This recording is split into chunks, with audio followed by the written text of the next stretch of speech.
Contexto de cambio, capítulo 5.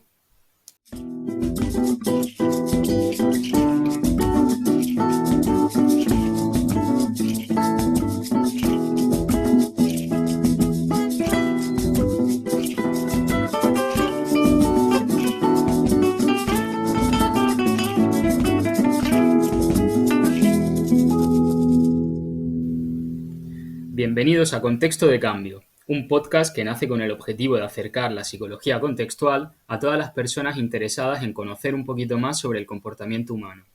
Aquí podréis encontrar información sobre terapias contextuales, instrumentos y algún que otro experimento que iremos probando a modo de sección. Podéis encontrarnos en Spotify y en iVoox como Contexto de Cambio y explorar también lo que compartimos en Twitter, en @contextopodcast, donde también podéis hacernos propuestas y sugerencias.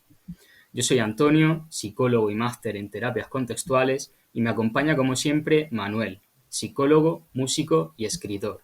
¿Qué tal, Manuel? Muy bien, aquí estamos, con ganas de enfrentar este capítulo. En nuestro espacio temporal ya estamos en fase 3, o sea, la desescalada ya se está produciendo. Esperamos que esta nueva normalidad llegue pronto, que nadie la conoce, pero bueno, esperamos que sí, que poco a poco las cosas se vayan normalizando otra vez y todo el sufrimiento que ha traído esta pandemia se vaya desvaneciendo poco a poco. Hoy, yendo un poco en contra de las introducciones que hemos hecho en capítulos anteriores, vamos a iniciar el capítulo de manera cruda. Vamos, es ternera en un tupper sin ni siquiera condimento. Vamos directamente a la temática porque creemos que tiene mucha sustancia y preferimos abordar todo el tiempo que dura el capítulo directamente hablando de esto. Hoy, como ya comentamos al final del capítulo 4, vamos a hablar sobre los problemas inherentes que tiene el uso del lenguaje médico en psicología. Todo este tipo de conceptos que tienen una raíz en la medicina, como sufrir depresión, por ejemplo, enfermedad mental, y una serie de conceptos que iremos debatiendo Manuel y yo sobre su idoneidad o no dentro del campo de la psicología y también todos los problemas que pueda acarrear. Para empezar, quiero mencionar un artículo muy interesante de Manuel que hizo en el blog de terapiascontextuales.com, donde aborda los problemas del uso de determinados verbos a la hora de hablar de problemáticas psicológicas. ¿Quieres comentarlo un poco, Manuel? Sí, estupendo. Fíjate que vamos a hablar de verbos y yo he empezado diciendo que tenía muchas ganas de enfrentar este episodio. O sea, ese verbo ya te plantea como si grabar este episodio supusiese un conflicto, ¿te das cuenta? Sí, O sea, vas a como una lucha. enfrentarlo. Claro, entonces ya te pones como que el capítulo es algo difícil de abordar o que, no sé, incluso que puede ser con entidad propia que te va a soltar 4 hostias. Y en psicología pasa mucho eso, que utilizamos verbos muy al tuntún, como nos van saliendo, pero es que pues, por otra parte es normal, ¿no? No somos un diccionario, ¿no? Es difícil ir controlando lo que decimos las 24 horas. Claro, y Pero sí es verdad que... es un tipo de terminología que está muy arraigada también en la sociedad. Por ejemplo, siempre, aunque se han visto estudios que es bastante contraproducente hablar en estos términos, por ejemplo, de las personas que tienen cáncer, que siempre lo venden como la lucha contra el cáncer. O, por Sí, ejemplo, algo más reciente, el tema del coronavirus lo han vendido desde el gobierno de España al menos, como una lucha desde las trincheras, vamos a ganarles esta batalla al virus, siempre con terminología militar, si nos damos cuenta. sí, con terminología militar, que eso al final lo que implica es que las personas que terminan muriendo, pues son perdedores. Y Claro, hablamos en términos de victoria y derrota, y eso no termina suponiendo una carga todavía mayor. claro, la verdad que genera bastantes problemas hablar en estos términos. De hecho, antes de iniciar, me gustaría comentar, no sé si conoces tú un experimento que se hizo sobre, no lo recuerdo, lo pondremos en las notas del programa, pero hablaban de un pueblo ficticio que es el pueblo de Addison. ¿Te suena? ¿Me quiere sonar? Cuéntame más, cuéntame más. Creo que te lo comenté un día, volviendo de las barras donde hacemos calistenia normalmente. Sí. Y básicamente era que a una serie de personas les ponían una problemática social dentro de este pueblo de Addison, donde decían que había incrementado de manera drástica la criminalidad en este pueblo y querían Ah, que tú como ciudadano o tú como lector de este supuesto propusieras qué tipo de medidas se deberían de llevar a cabo para solventar el problema que tenía esta ciudad. Con la característica que solo cambiando una palabra, ¿vale? Las respuestas que se daban eran muy diferentes solo con cambiar esa palabra. la palabra se Y era, cambiaba en el planteamiento del ejercicio, ¿no? exacto.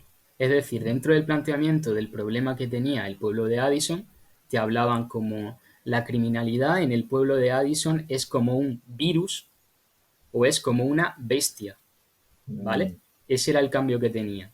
Y luego, solo con cambiar esas dos palabras, en función de la propia función que tenían estas palabras para los lectores, daban una serie de respuestas que podían ser más bien a nivel de intentar cuidar, no sé, de mejorar a nivel laboral, de reinsertar a la gente, de políticas más bien sociales. Y cuando hablaban de bestias, la tendencia era a meter en la cárcel, a probar, yo qué sé, la pena de muerte, en movidas mucho más autoritarias. sí, Y ahí te das cuenta de cómo una palabra con el mismo texto puede cambiar las respuestas que se den a ese mismo planteamiento. Y es algo que yo lo veo bastante relacionado con lo que vamos a tocar hoy aquí. es súper interesante ese ejercicio, ¿eh? Y sí, es que no es ya que esté relacionado, sino que es lo que vamos a contar hoy aquí. Es que eso, sí, sí, sí, totalmente.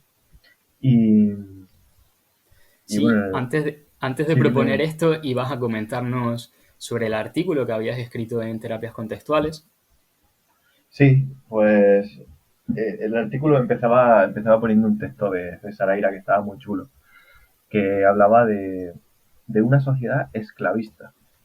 O sea, eran esclavos en un libro y decía, estos gozaban de una ilimitada libertad, en parte debido a la falta de exteriores, pero también gracias a una disposición mental que se traducía en una peculiaridad lingüística.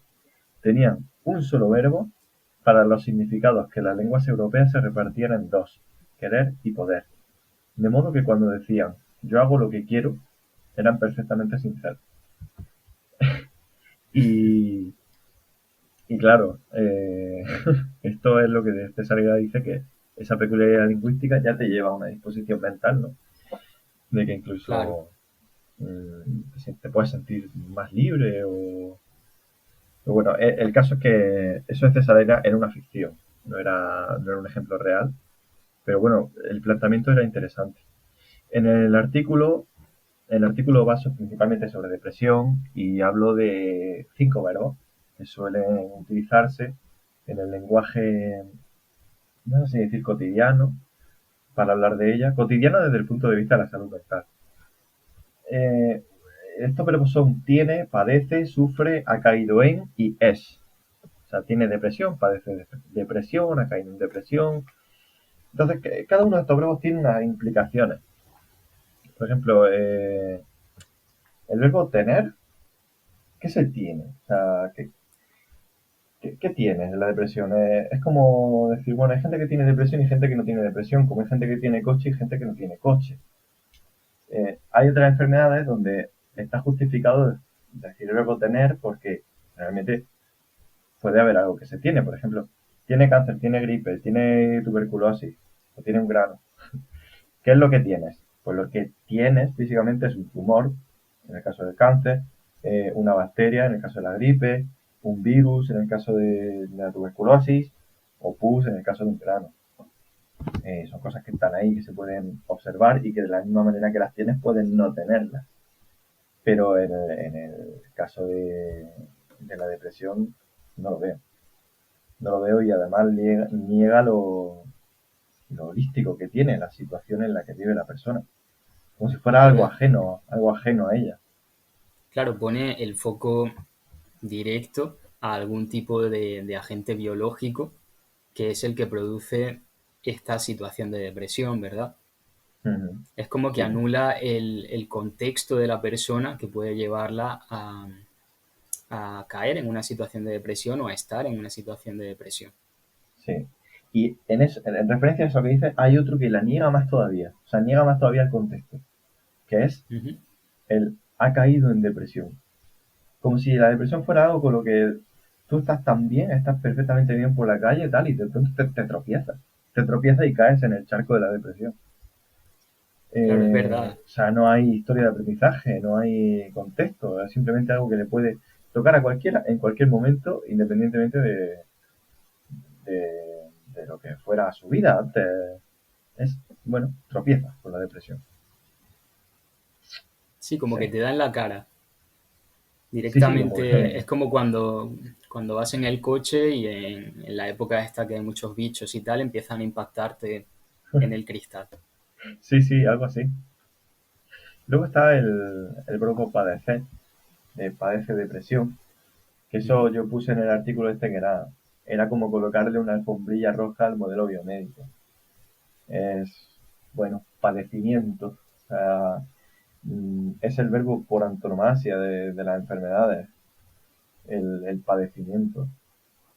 Entonces yo no lo veo y además es decir padece depresión implica tener que decir que las personas que acuden a la consulta son pacientes. Y ahí también hay mucho debate todavía. Yo no Claro, sé tú cómo estás posicionado en ese debate, Antonio. claro, porque es verdad que, y yo me lo planteo constantemente, cuando hablas de la persona que acude a consulta para, bueno, para abordar un problema psicológico, ¿cómo te refieres a esta persona? Porque es verdad que en el contexto de la privada, sobre todo, hay un coste por cada sesión por la que acude la persona. Es decir, Mm, podrías hablar de cliente. Sin embargo, cuando hablas de paciente, por ejemplo,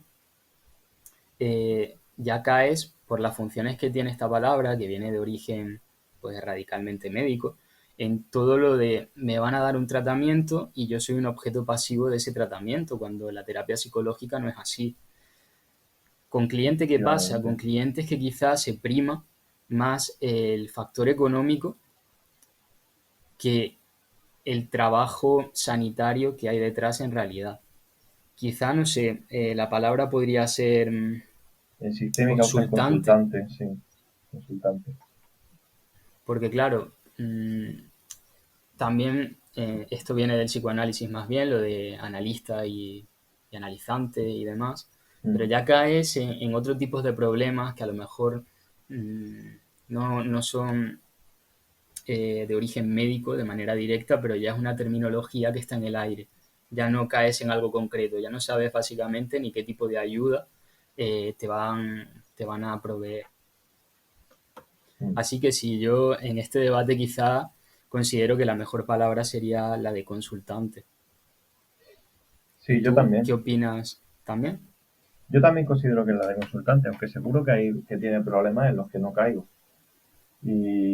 Y eso, creo que no es un debate que esté cerrado ni que esté superado todavía. Pero sí, a mí consultante me gusta.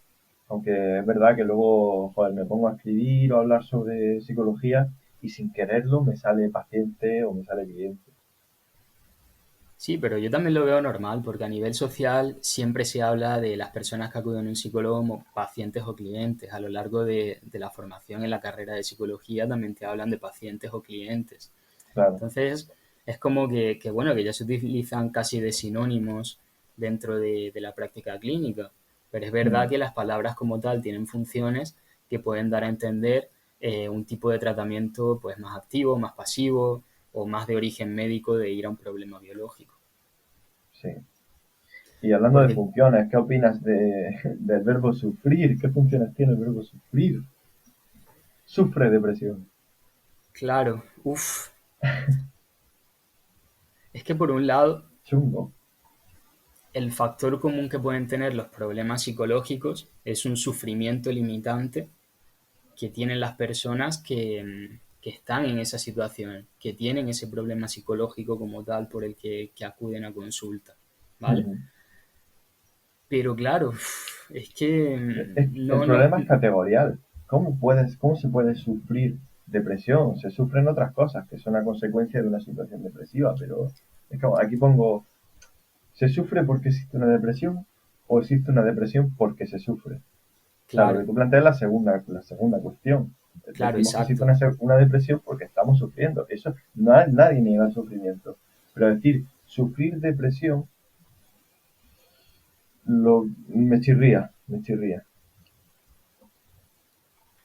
Claro, a mí tampoco me parece que sea ajustado o adecuado utilizar sufre cuando hablamos de problemas psicológicos. Mm. ¿Tienes alguna alternativa que sí que se ajuste más? Porque hablabas de 5 verbos, creo. Sí, bueno, el último verbo era el verbo ser, es decir, Ujú. ser depresivo. Esta persona es Vale. depresiva, ¿no? Que eso es como ya muy, no sé, rollo de los que atribuyen a rasgos de personalidad, iba a decir los padecimientos, los Claro, casi trastornos como que, mentales o cualquier cosa. Que claro, es algo como, inherente tuyo, que no vas a poder cambiarlo. exacto, que se nace con eso, que ya Es la más tienes. limitante de todas. Ujú. Pues sí. Y O la sea, eso sí alternativa que a es todo verdad. esto, porque también en el artículo tú proponías una terminología que podía ser más ajustada a esto. No sé si quieras adelantarla ahora o lo dejamos al final a modo de conclusión. Sí, sí, no, lo voy a decir ya. Bueno, iba a decir, el artículo termina con una pequeña conclusión, que es una analogía con algunas personas que siempre dicen que tienen problemas con todo el mundo, ¿no? Y al Ujú. final, irremediablemente te preguntas, ¿no será esta persona la problemática? O sea, mucha casualidad, ¿no? Que con todo el mundo tengas problemas. Pues con la depresión pasa lo mismo. Tiene problemas con casi todos los verbos. Pues a lo mejor el problema es la propia concepción de la enfermedad mental, de la depresión como enfermedad mental, como entidad ahí, entidad natural. Y, y para evitar también un poco eso, yo lo que planteo es decir que se presenta, o sea, el verbo presentar o el verbo mostrar un patrón depresivo. Es decir, aquí quitamos el hecho de que la depresión esté en ti o de que la depresión sea una cosa en sí misma. Y ponemos el foco en la conducta que la persona tiene, que al fin y al cabo es lo que se puede cambiar. Entonces sería eso. Esta persona presenta un patrón depresivo, que hemos llegado a decir patrón depresivo por consenso, ¿no? Pues una persona que no tiene motivación para hacer las cosas, etcétera, etcétera. Ujú. Mm, y eso, que se pone el foco en la conducta, que es lo que podemos trabajar. No sé cómo lo ves tú. Sí, lo veo bien, porque por un lado es eso, reduce la carga que puede tener problemática del propio verbo y también, al menos como yo siento cuando hablamos en estos términos, también quizá el peso de la etiqueta es menor cuando hablamos así de un patrón depresivo. También es cierto. Que ya, bueno, en el capítulo 3 hablamos sobre la gran locura de las etiquetas diagnósticas en psicología. Así que si queréis escuchar más sobre esto podéis ir al capítulo 3, aunque este va a ir de la mano también con las etiquetas diagnósticas de por sí, porque hablamos de muchos conceptos que vamos a ir desarrollando a lo largo del capítulo, como pueden ser trastorno, enfermedad mental, trastorno mental, problema psicológico y lo que ya hemos dicho sobre paciente, cliente, consultante, Mm. todos estos términos que se utilizan mucho, pero que es verdad que no nos paramos a analizar y sobre todo a ver el tipo de problemas que puede generar hablar de esta manera, tanto con las propias personas que vienen a consulta, como a la hora de divulgar pues, en medios de comunicación o de formar directamente a futuros psicólogos. Mm. Enlazando con esto, yo creo que podríamos empezar hablando cómo surge todo esto de las etiquetas diagnósticas. Hay un manual de referencia en psicología, que es el Manual Diagnóstico y Estadístico de los Trastornos Mentales, que se conoce Mm. como el DSM, aunque es verdad que también se utiliza el CIE en muchas ocasiones, pero pocas veces nos planteamos quiénes son las personas que están detrás de este DSM o quiénes son las personas que están detrás del CIE 10 porque creo que es el último, no sé si ha salido del 11, y qué tipo de criterios utilizan para la elaboración de este tipo de manuales. ¿Tú qué opinas sobre esto, Manuel? Uf, ¿De dónde aquí, viene todo lo del DSM? aquí hay muchísimo de lo que hablar, ¿eh? Pero muchísimo. Yo no sé si conoces a Aubrey Lewis. No, la verdad que no lo Eh, conozco. pues bueno, fue el redactor, no uno de los redactores, sino el redactor del DSM-2 en el Instituto de Psiquiatría de Londres. Ujú. Y bueno, él encaró todo el trabajo sin revisiones ni apenas discusiones en el comité de los psicólogos que conformaban el comité. ¿Y qué pasó? Que este hombre decidió eliminar la terminología de reacción, o sea, cambió, la eliminó por completo, no es que la cambiara, sino que la eliminó. Quitó la reacción. Antes en el DSM-1 se hablaba de reacción ansiosa, pues ahora en el DSM-2 lo cambió por ansiedad. Entonces, todo el sintagma de la frase cambia. Ya a una persona no le dices, tuvo usted una reacción ansiosa, que fíjate que no es muy estigmatizante. Claro. Y de nuevo entramos en la conducta. Ahora se dice, sufre usted ansiedad o tiene usted ansiedad. Ese fue el Ujú. cambio, ese fue el punto sin retorno Claro. que ha venido a ocasionar todo esto de lo que estamos hablando hoy. Se quitó reacción y eso tuvo como consecuencia, pues eso, que si no Parece hablamos que, de reacción hablamos de entidades naturales. claro, me parece que hay que resaltar bastante que todo el peso de este cambio eh, cayó sobre una única persona. Y encima Mm. dices que no hubo ningún tipo de discusión dentro del comité. Es decir, que, vale, no está mal que una propia persona haga esta serie de cambios, pero se tendrá que sustentar en algo para proponer nuevos términos. Tiene que haber algo detrás, imagino, ¿verdad? A ver, seguramente, claro, se sustentaría en el hombre, pues, tendría sus estudios Ujú. y tal, pero no había otros puntos de vista que le dijeran, oye, mira, esto que estás planteando es bastante mejorable. Claro. Puede ser, o sea, claro, a lo mejor dices tú, pues imagínate que el DSM lo redacta un neurocirujano con formación en psicoanálisis. Ujú. Estudios tiene, pero se echa en falta que haya otros puntos de vista.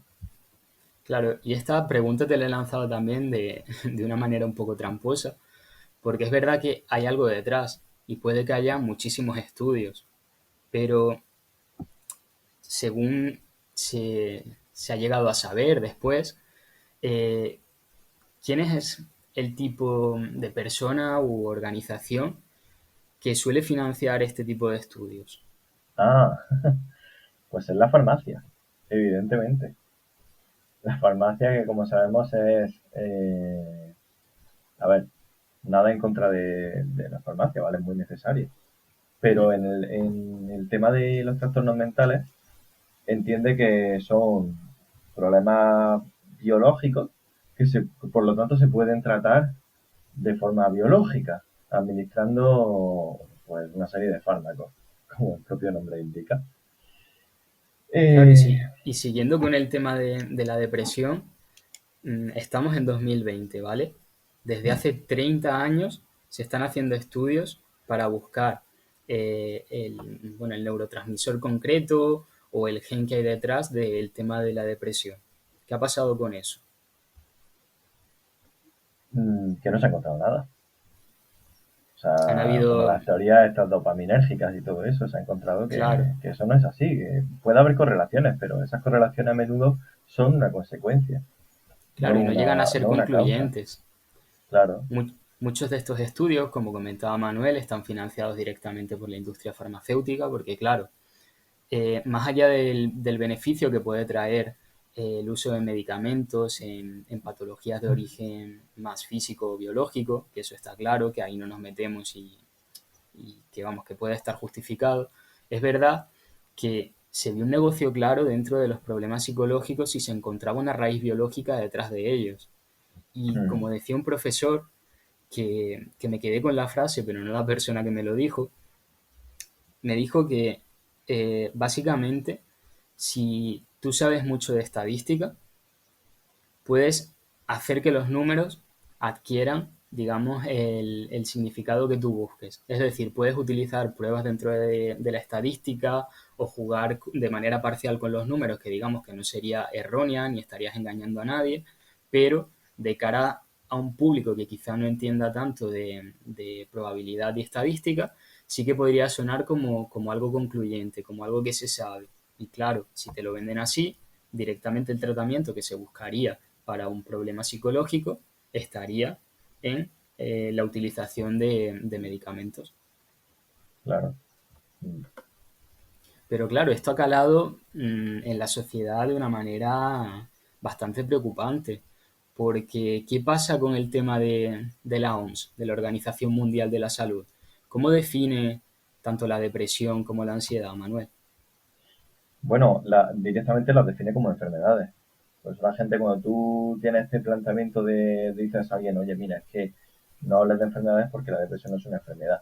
Corriendo, te sacan la OMS y te dicen, es que la OMS dice que la depresión es una enfermedad. Y lo que la OMS dice va a misa. Pero es que vámonos a la definición de salud de la OMS. Define salud diciendo, la salud es un estado de completo bienestar físico, mental y social. Repito, la salud es un estado de completo bienestar físico, mental y social. Y no solamente la ausencia de afecciones o enfermedades. O sea, teniendo esta definición, ¿quién hay que no esté enfermo? O sea, ¿alguien tiene salud? Hay completo bienestar en esos tres factores. O sea, sería en el momento en el que tengas cualquier problema, tú en tu vida, ya estás enfermo. Claro, cualquier tipo de preocupación ya te metería directamente en la categoría opuesta a salud, que sería la Efectivamente. categoría de enfermedad. Pero es que tú fíjate que dice mental y social, que aquí ya entramos en qué es la mente, qué no es la mente, existe la mente o no existe, que ya le dedicaremos algún capítulo seguramente. Y, y simplemente eso de bienestar social no lo operativiza. ¿Qué quiere decir con bienestar mental y social? ¿Qué es el bienestar mental y social? Bueno, en fin, Claro, yo muchas, aquí muchas quiero, lagunas, muchas lagunas.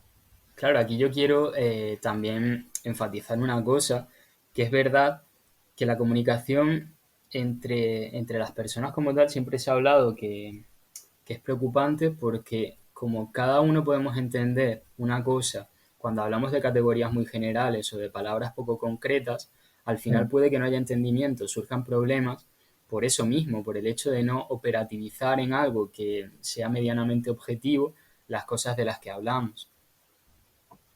Es decir, en Claro. este punto, por ejemplo, en realidad, ¿qué es eso de bienestar físico, mental y social? ¿Qué tipo de conductas concretas o qué tipo de factores concretos te dicen a ti que tú entras dentro de esa categoría?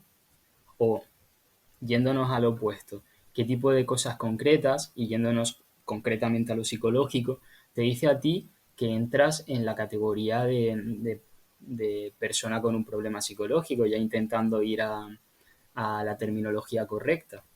Es decir, si no está bien definido algo, es muy difícil llegar a conclusiones sobre esto. Ujú.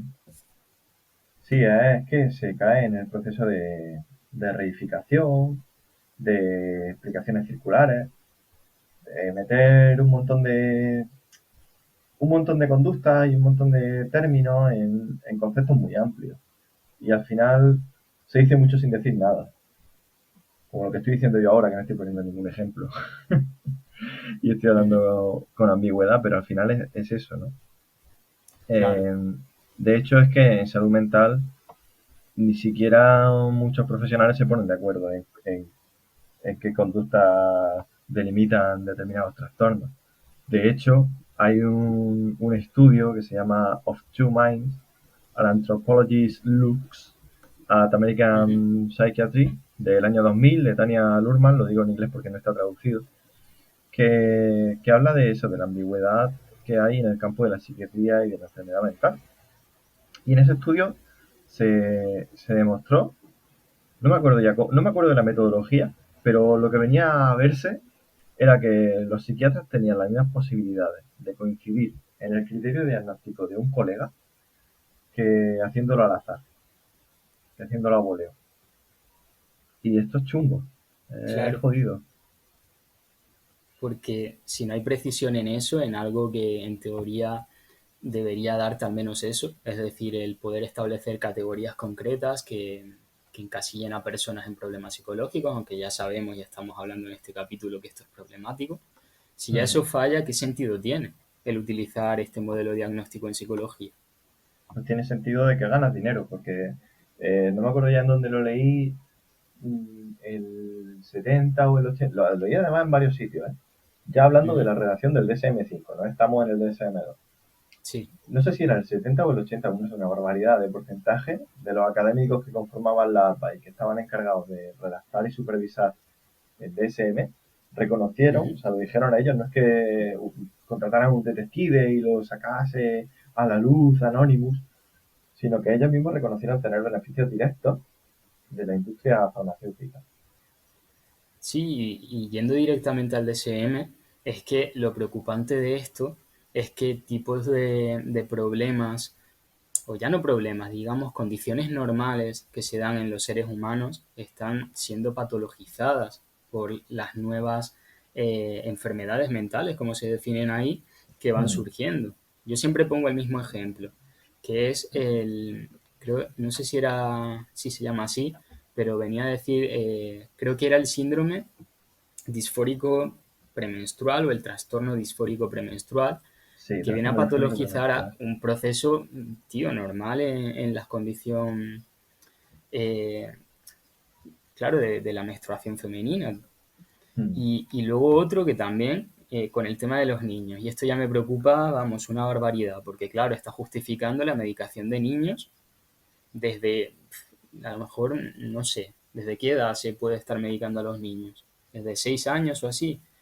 Sé que hay criterios serios para intentar no distribuir medicación a niños muy pequeños, pero también Hmm. conozco casos de niños que están siendo medicados.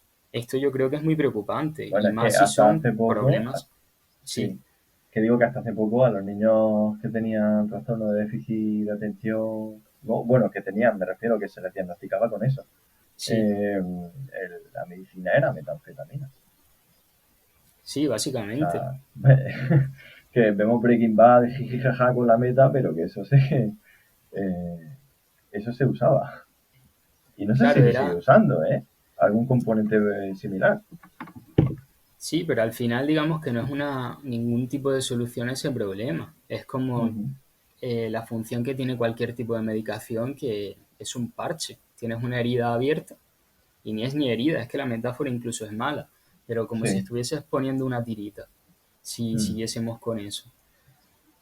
Al fin y al Sí. cabo, hubo una época, a mí no me pilló, pero a lo mejor, no sé, 15 años antes de nosotros entrar a la universidad, que se llevaba mucho el mismo tipo de medicación que se utiliza ahora para los niños diagnosticados con TDAH, que venían a ser básicamente lo que decías, anfetaminas, porque producían el efecto como de una concentración muy prolongada y te permitían estudiar y no sé qué y retener conceptos, pero que luego, claro, habían problemas de por sí con esto. Y se habrá Mm. escuchado ahora mismo un helicóptero pasar, que no sé qué ha pasado aquí en Almería. Sí. Ahora lo estoy escuchando yo. Es que la gente no lo sabe, pero vivimos no sé, a 4 cuadras de distancia. Algo así. Vivo bastante cerca y cuando a lo mejor una ambulancia, porque él vive más cerca del hospital de aquí de Almería, cuando yo la escucho por allí en el audio, al minuto ya está por aquí también, por mi zona. Eso es. Bueno, te corté antes, iba a hablar de una patologización de una conducta infantil que te preocupaba mucho. Sí, es que tampoco recuerdo qué categoría era, no sé si era el trastorno negativista desafiante o algo de esto. Me Mm. suena que no, que era otro, que era... Ay, no caigo ahora, ¿vale? Si a lo largo del Explosivo, capítulo... explosivo, ¿Cómo? sí. El explosivo. eh, Eh, no lo sé. Si caigo en cuál es, lo comentaré a lo largo del capítulo, ¿vale? mm. Ustedes pensarán que somos malos psicólogos por no sabernos el DSM de memoria, como estamos demostrando ahora mismo, con no acordarnos de un término. Pero después de este capítulo, después de este capítulo le darán ganas de quemar el DSM. O sea que, bueno, ¿qué más qué estábamos diciendo? ¿Qué te iba a decir? Ah, sí. Antes de, o sea, siguiendo con esto de las definiciones ambiguas y todo esto que hay en la psiquiatría y tal. Ujú. Hemos hablado del DSM-1, del DSM-2, luego hemos pegado un volantazo al DSM-5. Ahora voy a hablar un poco del DSM-3. El DSM-3, tengo aquí un par de testimonios que para quien quiera saberlo están extraídos del libro La timidez, cómo la psiquiatría y la industria farmacéutica han convertido emociones cotidianas en enfermedad, de Christopher Lane. Es un libro relativamente reciente en el que realiza un montón de entrevistas a personas que estuvieron dentro de todos estos ámbitos eh, de academicismo en la psiquiatría y que al final nos ha salpicado a todos los psicólogos. Y uno de ellos es de René Garfinkel, que era un administrador en la Asociación Psicológica Norteamericana, y decía: la pobreza de razonamiento en el proceso de toma de decisiones era espeluznante. En cierta ocasión le cuestioné a un reputado psiquiatra para que definiera de qué manera usaba el término masoquista con respecto a su posible inclusión como trastorno de personalidad. Y contestó: bueno, ya sabes a qué me refiero. Ese sujeto quejica del tipo madre judía. Uf, Este es el nivel de operativización con claro, el que estaban planteándose las cosas. Luego al redactarlo a lo mejor incluyeron otras, pero vaya que... claro, pero con estas generalidades, que yo creo que ni él mismo entendía a qué se refería, que es que lo ha definido de manera muy vaga, mm, mm, ¿cómo se pueden generar de verdad categorías que puedan tener una función concreta? no sé cómo llegarían a eso, la verdad. Es que es espeluznante como, como él mismo define este tipo de Sí. razonamientos detrás de algo que al final condiciona la vida de personas. Es que eso luego nos va a llegar y vamos a tomarlo como criterio de verdad y vamos a usarlo en consulta. Ujú. Igual tú y yo Claro, no, que porque, estamos hablando de esto, pero mucha gente sí. claro, nosotros porque es verdad que a lo largo del grado hemos visto un poco de todo, pero en la Universidad de Almería se tiene como una base bastante grande del tema del modelo contextual. Hay también profesores que vienen de la tradición del análisis de conducta y claro, ese tipo de visiones nos ha permitido a nosotros el tener un poco de sentido crítico cuando hablamos de etiquetas diagnósticas y problemas de este tipo. Ujú. Porque claro, al final, cuando hablamos de problemas psicológicos, hablamos de un patrón de conducta, o sea, una manera de responder que en sí es adaptativa para las personas, pero que no generan los resultados que esa persona espera y a la par le genera sufrimiento por eso mismo, por esa limitación y por ese no saber cómo salir de ahí. Efectivamente. Esto, claro, Pero el entender, sufrimiento, el sí, sufrimiento es importante que el sufrimiento viene de qué está pasando en su vida por la manera que él tiene de interactuar con ella. Y eso es lo que le llamamos trastorno. No es que el sufrimiento venga del trastorno. claro, es decir, esa manera de responder limita y esa propia limitación, el ver que no avanzas, el ver que no logras lo que te propones, te genera un malestar. Ujú. Y al mantenerlo eso durante un tiempo hace que este sufrimiento o este malestar se haga más grande cada vez. Efectivamente. Pero claro, llega el punto de, en realidad, si tú te pones a pensar, igual ha pasado con el tema del coronavirus.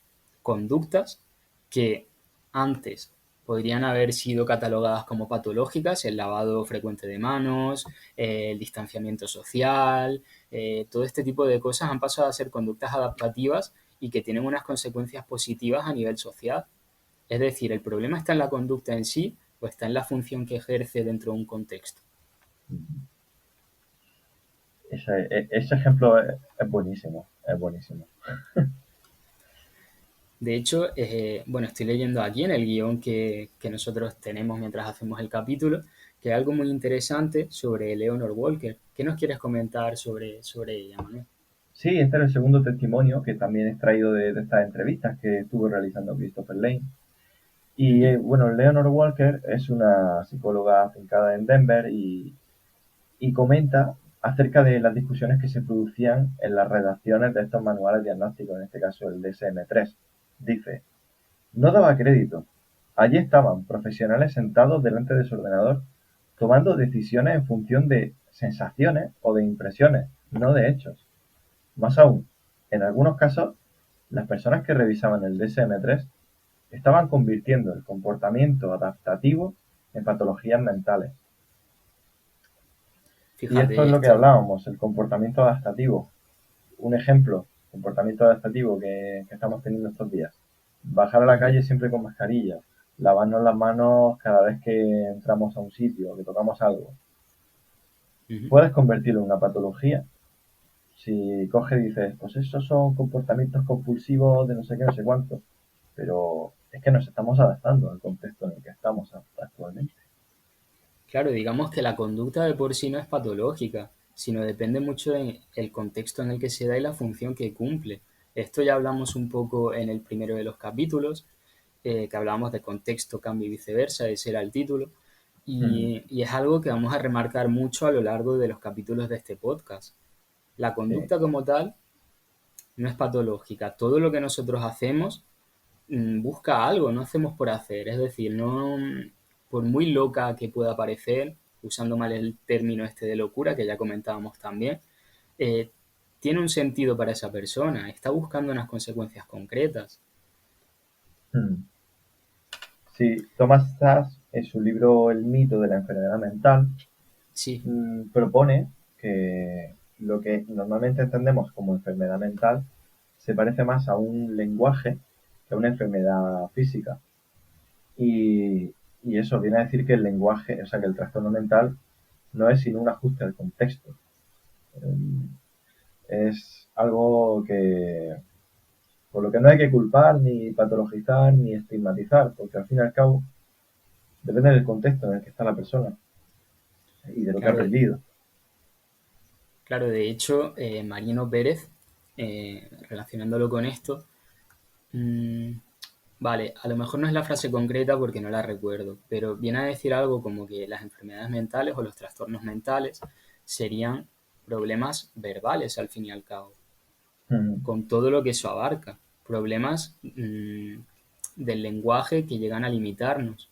En los libros, por ejemplo, de la terapia de aceptación y compromiso hablan como, bueno, Steve Hayes del otro lado de la navaja, del lado oscuro del lenguaje, porque es una temática que seguramente tocaremos más adelante, es que es totalmente necesario, porque una vez empezamos a ser verbales, que esto surge cuando ya somos muy pequeñitos, cuando empezamos ya a representar de manera simbólica una palabra o un sonido mm, con un objeto concreto y con la historia que nosotros tengamos con ese propio objeto, eh, nos ha llevado muy lejos a lo largo de la evolución, pero también nos ha limitado bastante cuando hablamos de problemas psicológicos.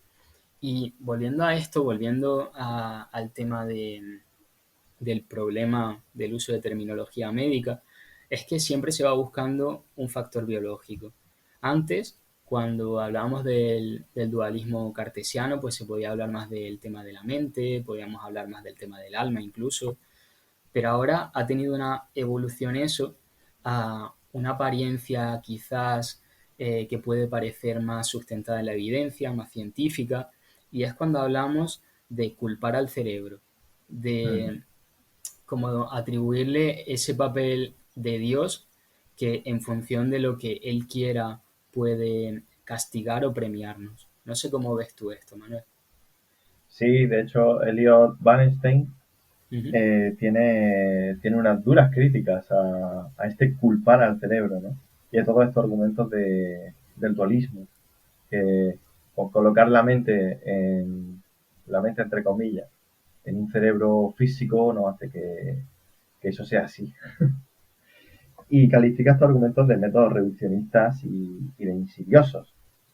También comenta que se dan casos o sea, que el hecho de que se den casos dentro de familias, por sí solo Ujú. no es una prueba de causa genética. De manera que tampoco es causa genética que la pobreza se repita dentro de la familia. Claro. Hay muchos más factores, muchos más factores. Y, y te voy a comentar una serie de otras respuestas que Wallenstein da sobre esta tendencia a culpar al cerebro. Dice, el estado mental y la experiencia de un individuo pueden modificar el cerebro y viceversa. Cuando hay una correlación entre dos sucesos, no se debería asumir que siempre se puede saber cuál es la causa y cuál es el efecto. A mí me gusta mucho esto porque eh, por esta movida de la depresión y la serotonina, ¿no? De que, bueno, se ve que hay una relación, una correlación, y dices, vale, pues esta persona está en depresión y tiene poca serotonina, ergo la falta de serotonina causa la depresión.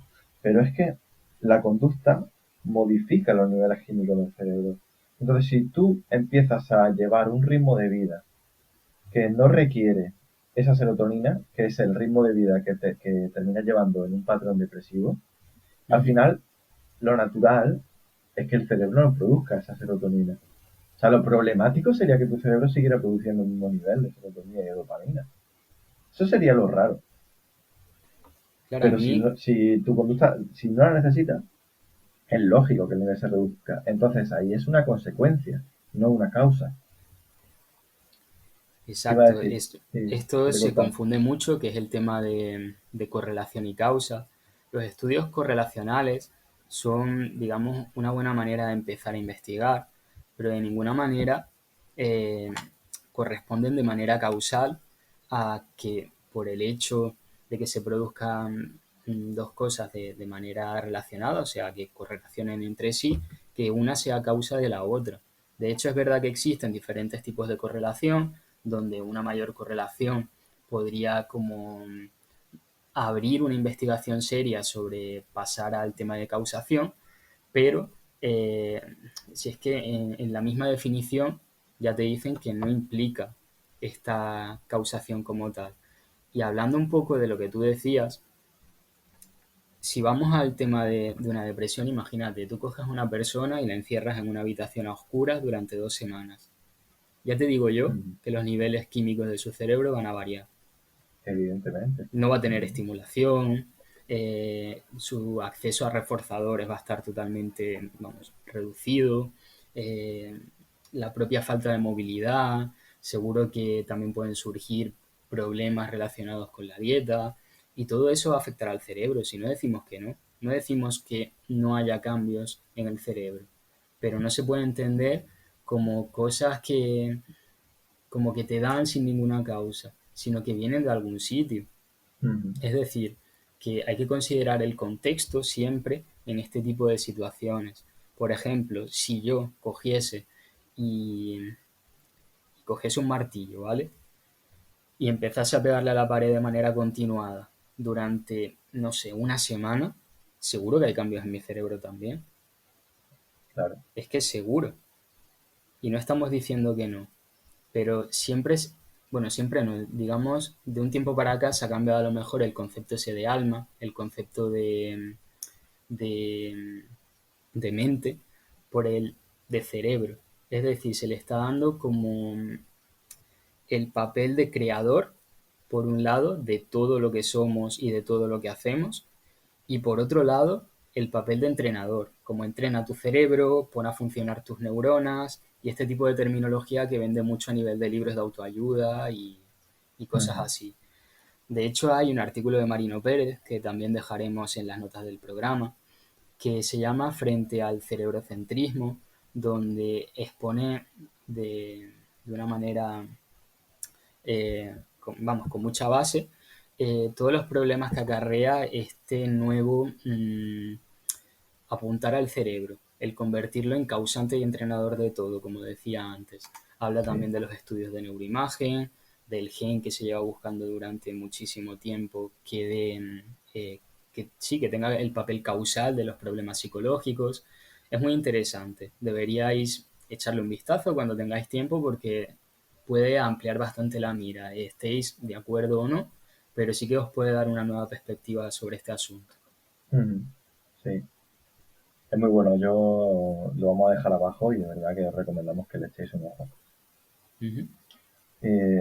Bueno, siguiendo un poco antes de cerrar esto de Wallenstein, de lo de culpar al cerebro, decir un par de críticas más que hace. Dice, afirmar que un trastorno tiene una causa biológica no significa que un tratamiento biológico vaya a ser más eficaz. Una dolencia puede tener un origen biológico y sin embargo ser mejor tratada desde un enfoque psicológico y viceversa. Luego apunta, los medicamentos usados para tratar un trastorno mental pueden inducir cambios biológicos, o sea, cambios bioquímicos duraderos e incluso estructurales en el cerebro, que en el pasado eran considerados como la causa del trastorno y que en realidad pueden ser un efecto del tratamiento. Esto se ha demostrado en la esquizofrenia. Los antipsicóticos tienen o sea, terminan produciendo cambios incluso estructurales en el cerebro y que terminan aumentando la sintomatología negativa de las personas con esquizofrenia. Y es muy peligroso porque muchas veces se ve que como que la persona no avanza y luego, o sea, que va a peor y irremediablemente siempre que preguntas cuál ha sido su tratamiento, te van a decir que el tratamiento no ha sido psicológico, sino que ha sido farmacéutico, con Claro. pastillas y ya Claro, de está. hecho, en relación con esto quiero traer dos ejemplos más que simplemente voy a introducir. En Mm, uno era un estudio con los cambios que se veían entre los niños diagnosticados con TDAH y niños que no, que, bueno, que ellos respaldaban que los estudios de neuroimagen se veían cambios bastante grandes entre los cerebros, pero luego una crítica que no recuerdo de quién, intentaré buscarle también meterla en las notas del programa, decía que estos estudios se habían hecho de una manera que como que era un poco tramposa, es decir, que los cambios en los cerebros se llevan a dar porque ya había los niños diagnosticados con TDAH ya habían sido medicados. Es decir, ¿qué parte de ese cambio que se ve es atribuible directamente a la medicación que están tomando? Esa era la mm, pregunta que te dejaba abierta esta crítica como tal.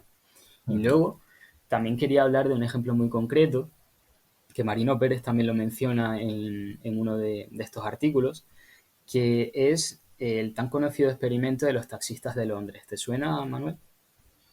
Me suena de el- la plasticidad cerebral, ¿no? Que tenían a la hora de la orientación visoespacial o algo así. Claro, venía a decir como que en los estudios que se habían hecho con los taxistas de Londres se habían dado cuenta que el volumen del hipocampo como tal había aumentado y era cada vez mayor de manera correlacional con los años de experiencia que tuviese el propio taxista. Mm, Estos estudios, que son muy interesantes y bueno, y tuvieron, digamos, un sentido dentro de esa investigación, no te llevan a pensar que el hecho que el volumen del hipocampo sea grande es la causa de que tú seas taxista. claro. Más bien sería al revés. Es decir, el ser taxista y el dedicar día tras día tus horas a trabajar de taxista hace que haya cambios en tu hipocampo por el hecho de la experiencia de tener que memorizar direcciones, moverte por las calles de Londres, el estar constantemente pensando y entrenando esa habilidad como tal de orientarte en Londres. Mm, Y también lo veía muy relacionado con esta temática que estamos tocando hoy aquí. sí, es otro ejemplo buenísimo, sin duda. Y bueno, no sé si te parece que pasamos ya a lo que es el término, enfermedad mental y todo lo que implica. Quisiera empezar con un parrafito de Hacking en un artículo de 1995 que dice que la razón de fondo por la que la psicología, así como la psiquiatría, y ya no se diga la psicoterapia, no son ni pueden ser propiamente ciencias naturales, es que los fenómenos con los que tratan no son entidades naturales, fijas, aisladas, indiferentes a nuestras concepciones de ellas, sino entidades interactivas. Eh, ¿Tú te acuerdas de Jesús Gil? Sí, Eh, es de los profesores que también generaron un cambio en mí. O sea, fue un punto de inflexión su asignatura. a mí me pasó lo mismo. Y siempre recordaré cuando llegó, no sé si estaba tú en esa clase, seguro que sí, Ujú. llegó a clase y dijo que la enfermedad mental era un oxímoron, que no, la enfermedad mental no existía.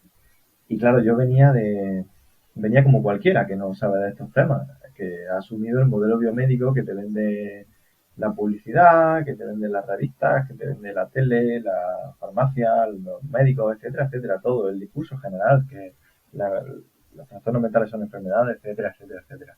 Y claro, entró con eso y a mí me resultó hasta ofensivo. Y pensé, hostia, ¿pero qué dice?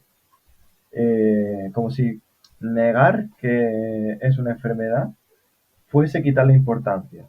Y luego vi que Claro, no. O sea, no estamos negando la importancia que tiene un fenómeno, simplemente estamos negando que sea, o sea, estamos negando su naturaleza como enfermedad, que sea una entidad natural, cuando en realidad es algo interactivo. Me gusta mucho la metáfora de el andar. No sé si la conoces, que es que no, preguntar que dónde está la enfermedad mental es como preguntar dónde está el andar. Y claro, tú te preguntas, ¿el andar está en las piernas? ¿O está en el suelo? ¿O está en los zapatos? El andar no está en ninguna de esas cosas. El andar está en la interacción que hay entre todas esas cosas. qué bueno Eh, el ejemplo es, este. De es hecho, como, sí, no lo recuerdo y me da rabia porque Skinner también tenía algo, un ejemplo en este sentido, que era muy representativo y a mí me gustaba mucho. Lo voy a decir, pero no sé si realmente él lo exponía así, ¿vale? Pero venía a preguntar que dónde estaba la música cuando el pianista no estaba. mm, suena como un koan zen. Estas preguntas que los monjes budistas le dan a sus alumnos para que mediten sobre ellas durante 9 horas al día. Claro, pero si te pones a pensarlo, ¿dónde está la música sin el pianista? ¿O dónde está la música si está el pianista pero no está el piano? Claro, claro, es que no está en ningún sitio, está en la interacción del pianista con el piano. Exacto, venía un poco por ahí, venía por esto que tú mismo explicabas. Mm. Intentaré buscar también la manera concreta en que lo ejemplifica Skinner, porque creo que al exponerlo yo le he quitado bastante a lo que era. No, no, está muy bien, me ha gustado. Yo recuerdo otra también parecida, muy ilustrativa también, de Fleischer y Baquet, que Ujú. decía que decir que la conducta, o sea, o que los trastornos están en el individuo, eh, porque tú haces algo porque tienes depresión, ¿no? Porque la tienes depresión y por eso haces algo. Es como decir que la llama está dentro de la cerilla y no que la llama se produce con la interacción de la cerilla con la caja. Claro. Oye, muy buen ejemplo ese también. Es verdad que en el artículo habla de ello. Mm. Y, y bueno, qué más te iba a comentar aquí? Que ya que entramos aquí lo de la enfermedad, vale.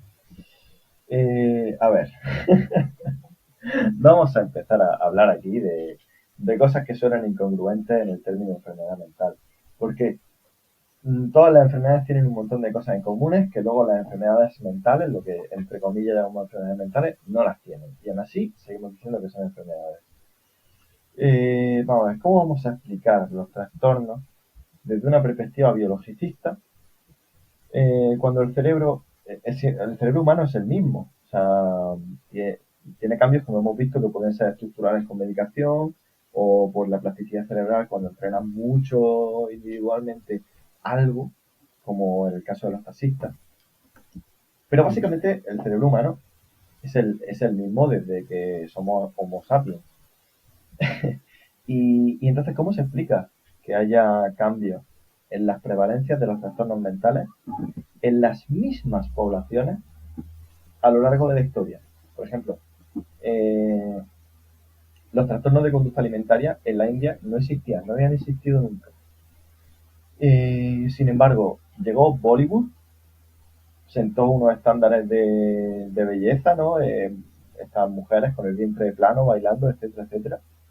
Se popularizó muchísimo en la India y entonces aparecieron los trastornos de conducta alimentaria en la India. Pero ahí, si nos vamos a que es una enfermedad que está en el cerebro, etcétera, etcétera, eso no se, no se puede explicar. Es imposible. Otro ejemplo, la histeria. La histeria ya no existe. La historia tuvo un boom en la época de Charcot, de Freud, Breuer, todo esto, ¿no? A principios del siglo XX, Ujú. pero llegó y luego se fue, y luego desapareció. ¿Cómo se explica eso? Y luego hay un ejemplo que comentó el otro día García Montes en una clase que yo no desconocía y no lo he buscado, pero bueno, lo dejo aquí porque lo dijo él. Y luego lo buscaré a ver si esto es cierto, pero que hubo un incremento masivo en los casos de identidad disociativa tras el éxito de una película que fue la primera película que trató eso, que se llamaba Las tres caras de Eva, que tuvo mucho éxito, se popularizó mucho y bueno, y a raíz de eso se incrementó la prevalencia de este trastorno. Bueno, ahí tenemos las mismas poblaciones, pero en distintos puntos a lo largo de la historia. Luego, tenemos también en el mismo punto histórico, pero en distintos estratos sociales. Por ejemplo, que la depresión sea mucho más prevalente en clases más desfavorecidas, en clases favorecidas. De nuevo, dime tú cómo explica eso el modelo de enfermedad médica. Y luego Claro, ya entramos incluso a nivel individual, o sea, en función de los propios valores personales. Un ejemplo de esto es que las únicas personas que tienen pensamiento intrusivo de tipo religioso son las personas religiosas, las personas para los que sus valores están orientados a la religión, por ejemplo. O sea, tú conoces la religión, ¿no, Antonio? Tú la sí. conoces, pero nunca has tenido pensamiento intrusivo de tipo religioso. O sí, Eh, bueno, o sea, quiero no, decir, la verdad que intrusivos como tal, no. Lo que pasa que, claro, yo personalmente vengo de una familia que cree en Dios, solo que yo, pues, en determinado momento empecé a plantearme, pues, si realmente creía en Dios, si creía que había un más allá y todo esto, y he tenido una evolución con respecto a mi manera de pensar sobre la religión, ¿vale? Es verdad que antes quizá explicaba muchas cosas o entendía muchas cosas en base a la explicación que te daba la propia religión.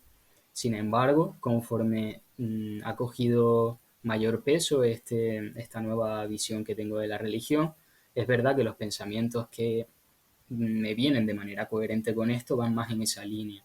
Es decir, yo creo que incluso en este cambio, viendo la tendencia que yo he podido tener, se ve el hecho de que cuando cambia tu forma de pensar en este sentido o te posicionas en un punto diferente, también cambian el tipo de pensamientos que sueles tener de manera más frecuente relacionados con esto. hmm, claro, y bueno, yo hablaba de eso, de pensamientos intrusivos en el sentido de que te generen malestar, de obsesivo, Ujú. de ese estilo, del delirio, Vale, incluso alucinaciones. vale, yo Eh, hasta ese punto no he llegado. claro, claro. Claro, a eso me refería. Que se pudieran considerar como trastornos y que Ujú. se ve como también cambia en función de lo que es valioso para cada persona, de lo que cada persona le presta atención. Sí, totalmente. De hecho, relacionado con esto, tú hablabas de la prevalencia de determinados problemas psicológicos y, y en la lectura, pues también entendiendo un poco cómo ha ido esto, te llegas a dar incluso cuenta que el aumento de un tipo de problema u otro parece que viene por oleadas. Mm, De repente la prevalencia de problemas de tipo obsesivo se incrementa de una manera brutal y en otro momento, a lo mejor unos años después, los tipos de problemas de ansiedad también aumentan de golpe o los tipos de problemas de alimentación. Es decir, que mm, este cambio de tendencia, esta fluctuación entre la prevalencia y número de casos que pueden llegar a una consulta de psicología, mmm, como que no se sustenta bien en un cambio biológico que se pueda producir en todas estas personas a lo largo de un espacio temporal tan pequeño. Es decir, el mm, factor social y cultural tiene que influenciar de una manera bastante grande para que estos cambios surjan y veamos lo que vemos. mm, sí. Y siguiendo con el hilo de esto, En, en las enfermedades médicas está muy claro cuando hay una consecuencia, cuando hay una causa, ¿no? Y Ujú. cuando es simplemente correlación. ¿Y qué pasa? Que al hablar de enfermedad mental tomamos tomamos esa idea de causa, correlación, consecuencia y no van tan de la mano. Poníamos antes el ejemplo el ejemplo que tú ponías de que te meten en un cuarto oscuro con, y que lógicamente tus niveles bioquímicos van a cambiar, ¿no? Entonces el modelo Sí, biomédico a lo que apunta es que es la causa son estos factores bioquímicos, los que han cambiado en tu cerebro y que te ocasionan que tú ahora tengas depresión, cuando en realidad es una consecuencia, normalmente, porque empiezas a llevar una vida en la que no tienes contacto con reforzadores. claro, Eh, y caemos en este tipo de tautologías también, o explicaciones circulares de tiene depresión porque no sale de su casa, no sale de su casa porque tiene depresión. efectivamente, efectivamente. Es que es eso, es que te preguntan, oye, ¿y por qué no expones no sé dónde?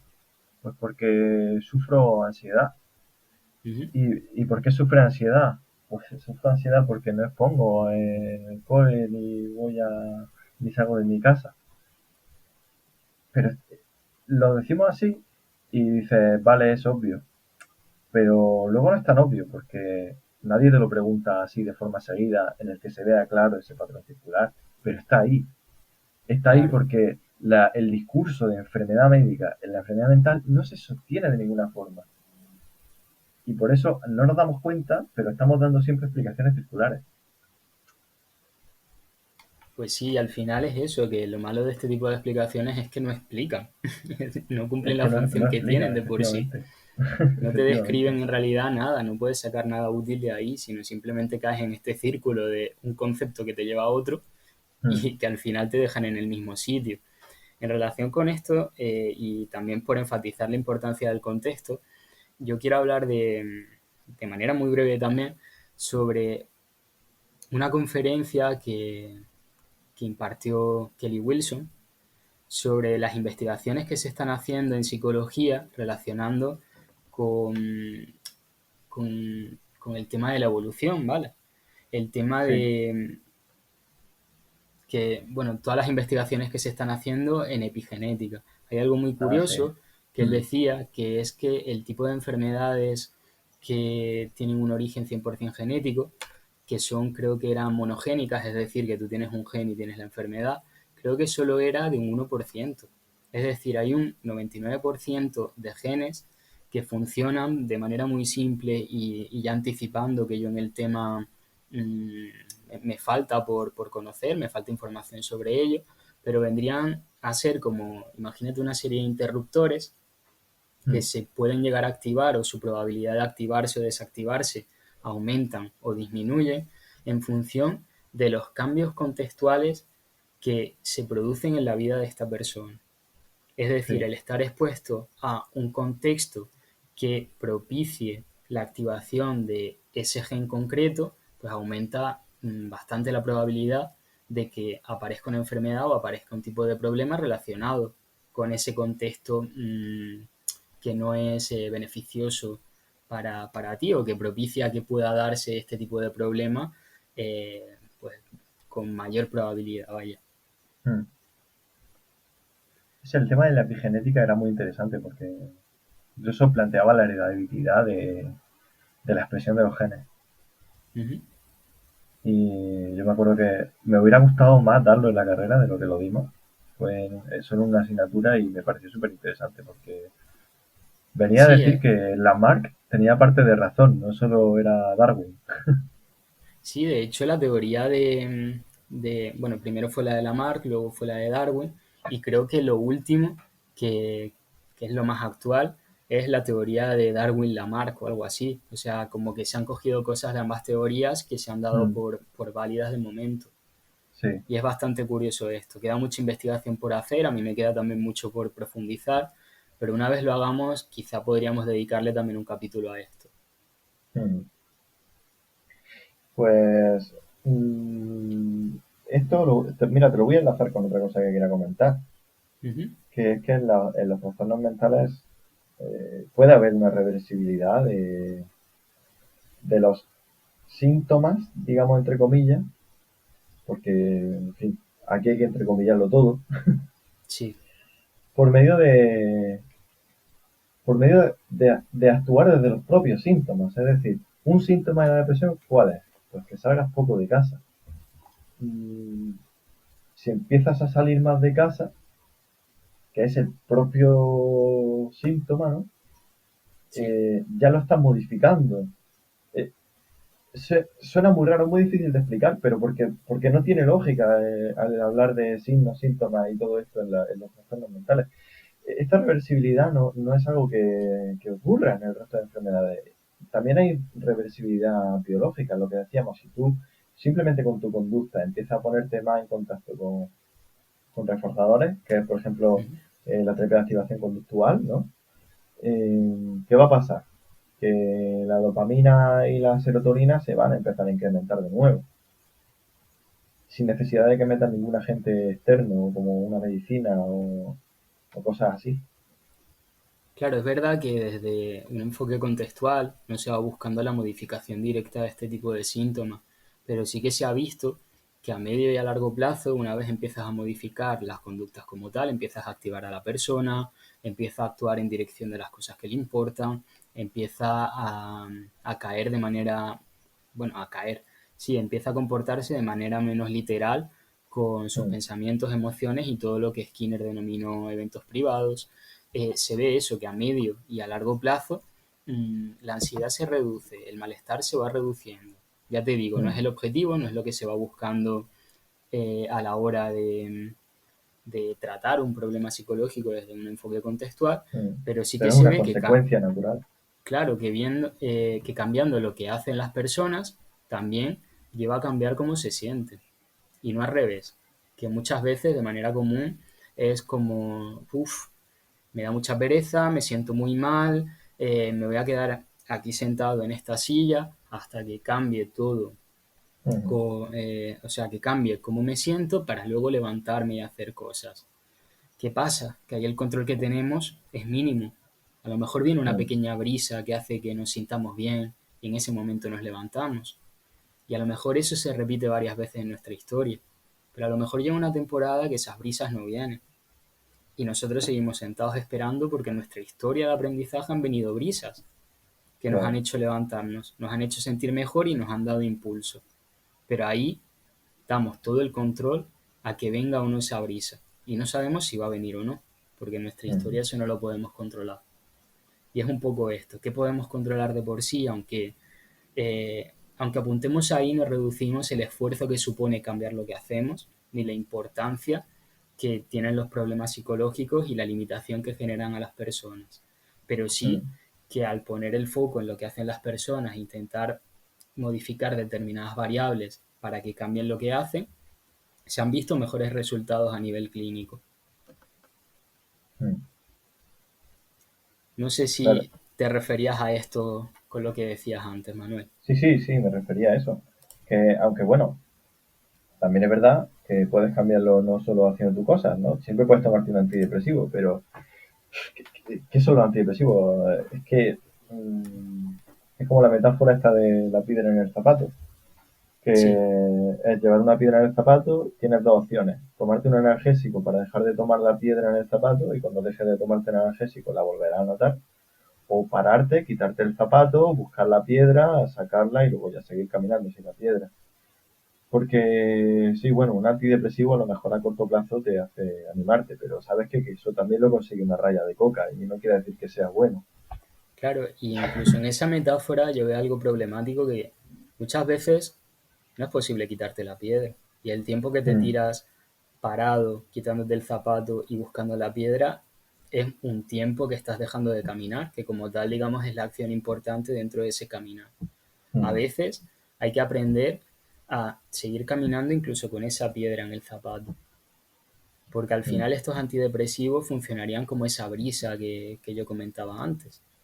Es efectivamente, decir, para hacer cosas tendría siempre que estar bajo los efectos de los ansiolíticos, antidepresivos o cualquier otro medicamento que disminuya ese malestar, con las implicaciones que tiene, ojo, que la si solo tolerancia, disminuyese, sí, claro, si claro. disminuyese el malestar y ya está, pues dices, oye, pues ni tan mal.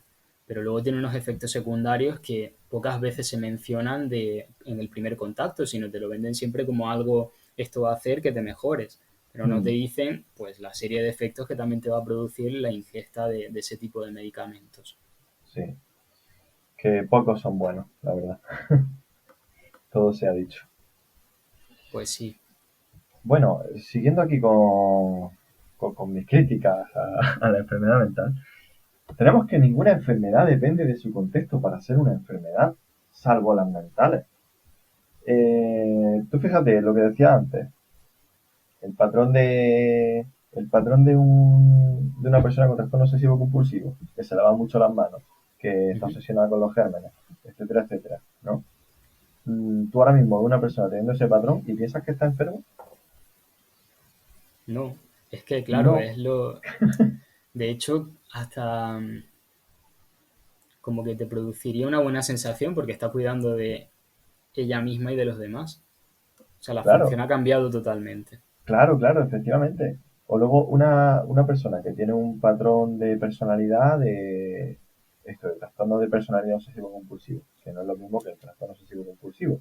Es decir, son Ujú. personas muy metódicas, rígidas, etcétera, etcétera, que puede causarle problemas esta rigidez y tal, pero también puede que no.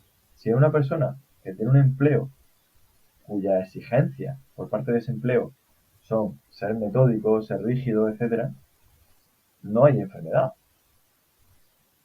no hay ninguna enfermedad ahí. O sí, porque no le está generando malestar.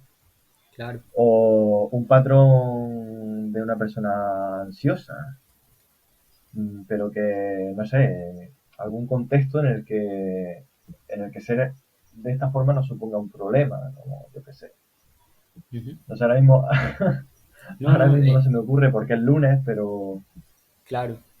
Pues entiendo por dónde vas porque en relación a esto, mm, por ejemplo, en la terminología que se utiliza en la terapia de aceptación y compromiso, que se habla de inflexibilidad psicológica, hay mm, personas que son a nivel conductual muy rígidas, ¿vale? Muy, muy, mm, muy rígidas, pero que puede que no tengan ningún tipo de problema psicológico a lo largo de su vida, porque su contexto sea tal que con esa manera de comportarse no tengan ningún problema, ningún tipo de limitación. ¿Cuándo puede claro. surgir el problema?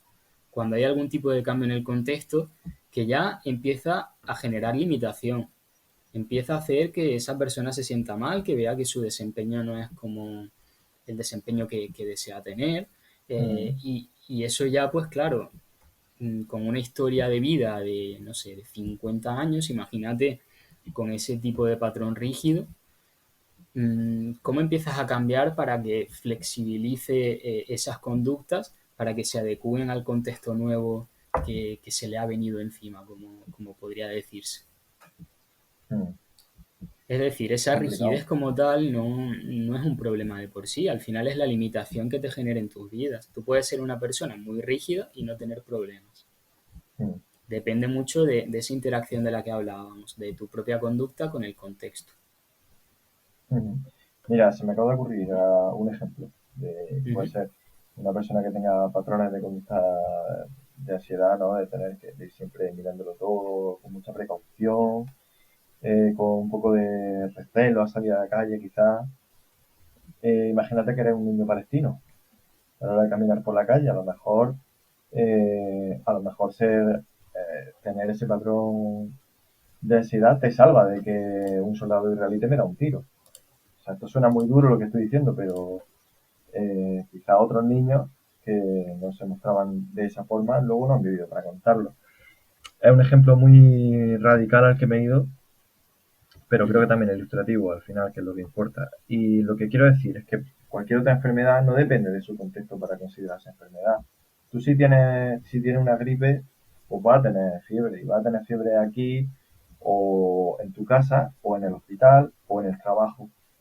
Y si tienes una pierna rota, te va a doler en tu casa, te va a doler en el trabajo, te va a doler en Palestina y te va a doler en Estados Unidos. Eh, entonces, las únicas enfermedades que dependen de su contexto para ser consideradas enfermedades son las mentales. Entonces, algo está mal ahí. A lo mejor no estamos estableciendo una buena categoría. Es que a lo mejor no deberíamos considerar las enfermedades. Que es todo lo que yo Exacto. quiero decir con todo esto. Y aquí me voy a otro punto, que es los síntomas y los signos. No sé si tú sabes ver la diferencia entre los síntomas y los signos, Antonio. De manera muy vaga ahora mismo te lo podría explicar, así que introdúceles tú. Vale, pues los signos son, digamos, lo objetivo que se puede observar en una enfermedad y los síntomas son lo subjetivo de que siente la persona. Por ejemplo, yéndonos al ejemplo de la fiebre, el signo de la fiebre es la temperatura corporal que se puede medir, ¿no? Podemos comprobarlo con un termómetro, etcétera. Mientras que los síntomas de la fiebre es, pues, el decir, uff, es que me noto sin fuerza, es que me toco aquí y me dan escalofríos, ¿sabes? Vale, Entonces, vale. esa es la diferencia. Pero ¿qué ocurre? O sea, en todas las enfermedades hay síntomas y hay signos. Pero en las enfermedades mentales solo hay síntomas. ¿Dónde está? O sea, no puede haber una separación entre síntomas y signos, porque simplemente hay conducta, hay interacción con el ambiente que provoca que esa conducta pueda resultarte a ti problemática. Ujú. Pero no hay signos.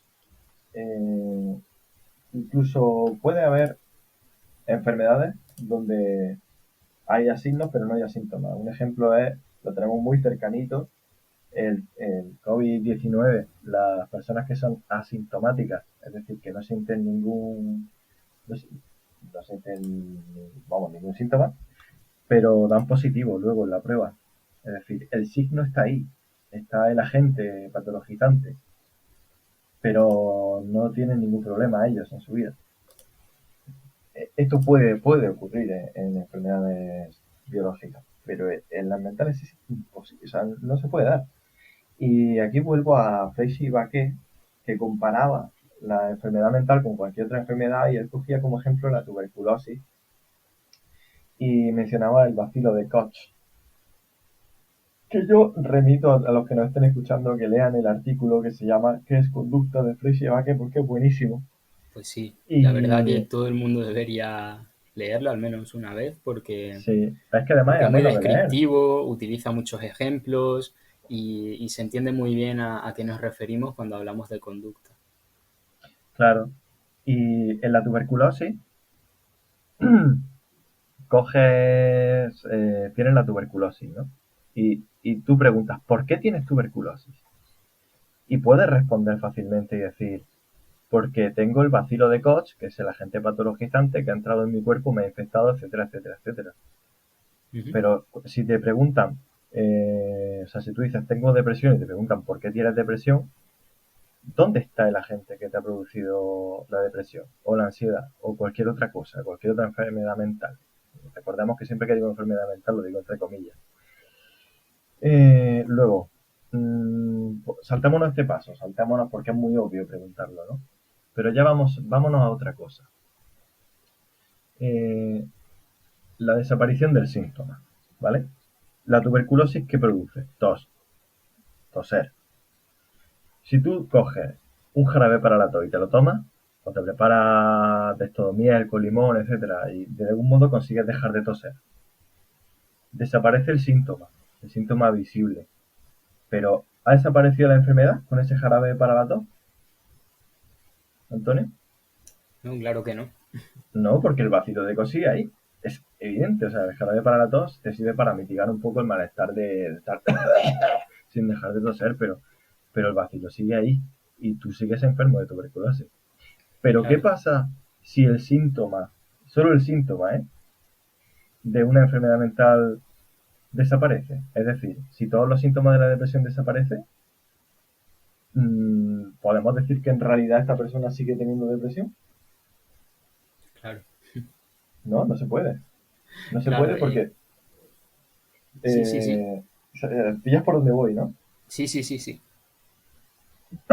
Claro, es que se define solo por los síntomas, no hay ni signos, no hay agente patologizante, no hay más que el sufrimiento subjetivo de la persona, que es sufrimiento, que no estamos quitando de ninguna importancia, ojo, pero que al fin y al cabo es lo que vemos y si esos síntomas de esta supuesta enfermedad se reducen, la enfermedad se ha reducido y ya está, y no hay por dónde más tirar. Entonces, con todas estas cosas que he planteado, mmm, no sé. ¿Tú qué dirías, Antonio? ¿Deberíamos seguir considerando enfermedades mentales? Yo obviamente digo que no, es que de hecho es verdad que socialmente lo que la mayoría de personas busca cuando viene a consulta es, bueno, la frase, digamos, resumiendo mucho el planteamiento del problema sería me siento muy mal, quiero sentirme mejor, porque socialmente hay que sentirse bien Ujú. y todo esto es como lo normativo, lo único que puede existir. No puede haber malestar, no puede haber tristeza, siempre tenemos que sentirnos bien. Mm.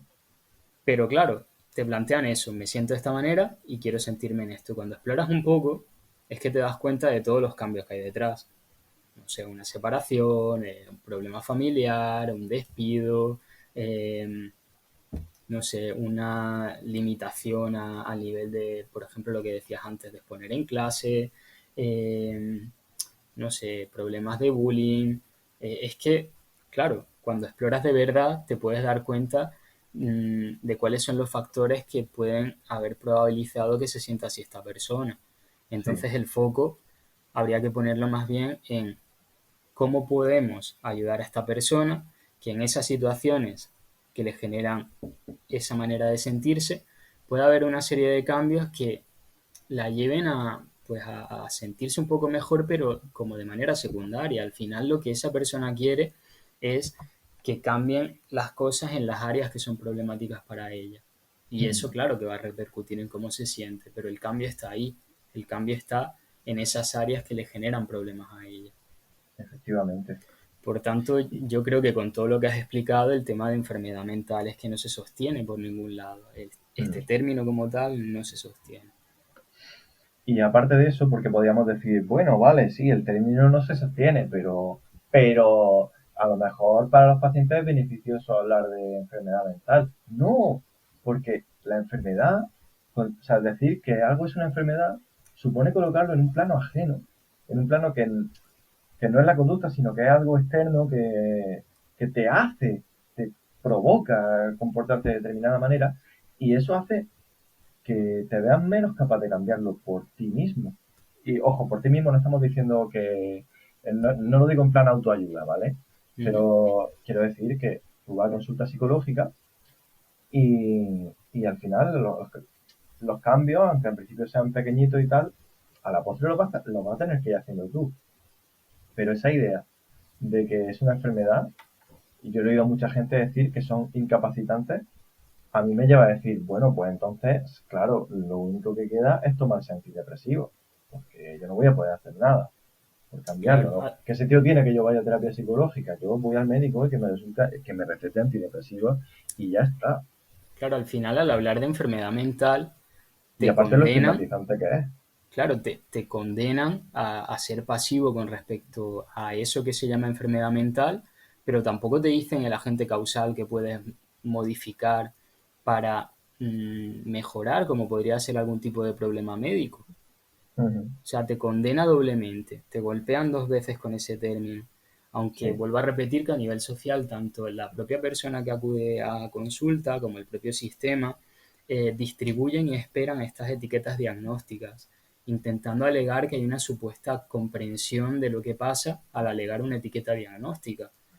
Pero no es una comprensión real. Volvemos a esa explicación circular, a ese quitar responsabilidad y esperanzas de cambio también a la persona por el hecho de imponerle esa etiqueta. Es como que tú eres esto y ya tienes que vivir como esto toda tu vida. Mm. Sí. Y bueno, yo creo, no sé si te gustaría decir algo más con respecto a esto, pero quizá deberíamos ya hablar del otro lado, es decir, de las propuestas que nosotros podemos hacer a la hora de hablar en psicología de lo que serían los problemas psicológicos, de estas categorías bueno, consideramos que pueden ser algo más adecuadas a la hora de divulgar en psicología. ¿Qué te parece, Sí, Manuel?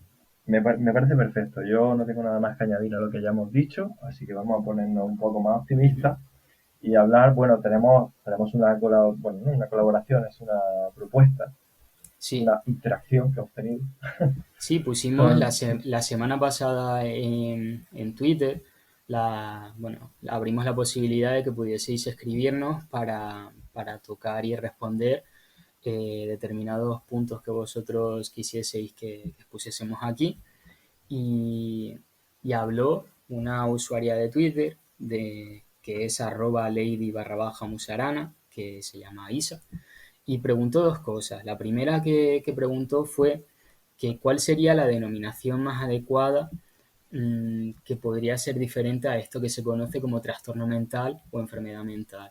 Y por otro lado también preguntó que cómo se podría divulgar a nivel de calle, que esto es un problema que ya habíamos mencionado, sin caer en términos demasiado técnicos con esas personas, cómo a una población que no tiene por qué saber de psicología le podemos explicar esta visión contextual o esta perspectiva diferente a lo que sería la enfermedad mental.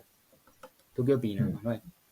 ¿Qué propones tú? pues creo que básicamente hemos respondido a las dos a lo largo del capítulo, sobre todo a la segunda, a la de cómo divulgar esta info a nivel de calle, porque hemos puesto metáforas facilitas, como la de la cerilla, la de dónde está el andar, Uh -huh. que ponen el foco en lo que es la conducta y en el papel que tiene la interacción. Que eso, cuando se lo explicas a alguien, aunque no sepa de psicología, pues yo creo que te puede captar con muchas cosas de las que hemos dicho a lo largo del capítulo. Eh, o como el ejemplo de comparar lo de la tuberculosis, los síntomas y los signos y los síntomas, etcétera, etcétera, el jarabe para la tos, que no elimina la enfermedad. Y luego ya hablando de términos, de las denominaciones más adecuadas, pues ya podemos entrar en lo que viene siendo la enfermedad mental, que cómo decirlo, hacer referencia a lo que se quiere decir, que se usa normalmente el trastorno mental. Y el trastorno mental a mí me gusta porque lo entiendo como sinónimo de tendencia comportamental. Y creo que la mayoría de psicólogos contextuales lo entendemos así, por eso hablamos de trastornos mentales.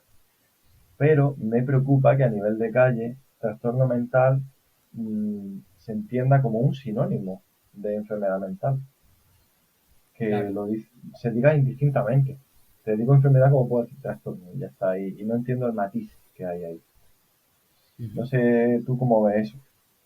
Yo por esta propia funcionalidad que ya puede tener la palabra mental y trastorno, siempre intento hablar y a lo largo de este capítulo yo creo que se habrá notado de problemas psicológicos, Hmm, simplemente.